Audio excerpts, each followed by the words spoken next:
Değerli izləyicilər, əmək pensiyaları artımları gələn aydan veriləcək. Əmək pensiyaları haqqında qanuna əsasən əmək pensiyalarının indeksləşdirilərək artırılması hər il yanvar ayında şamil olunur. Artıq yanvar ayı üçün pensiyalar tam ödənilib. Bu ay artımların verilməməsi nə ilə bağlıdır? Bu barədə deputat Vüqar Bayramov bildirib ki, mövcud qanunvericiliyə əsasən pensiyalar hər il yanvar ayında əvvəlki ildəki orta aylıq əmək haqqında artım faizinə uyğun olaraq indeksasiya olunaraq artırılır. Hələlik dəqiq artım faizi bəlli olmasa da artımlar məhz bu aydan, yəni yanvardan hesablanır.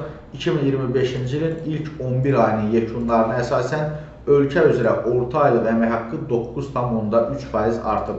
İllik yekunun isə 9,2% olacağı gözlənilir. Dəqiq rəsmi göstərici isə Dövlət Statistika Komitəsi tərəfindən gələn ayın əvvəllərində elan ediləcək. 2025-ci ildə orta aylıq əmək haqqında artımla bağlı rəsmi statistika fevral ayının ilk 10 günündə bəlli olduğu üçün indeksasiya da məhz o zaman aparılacaq.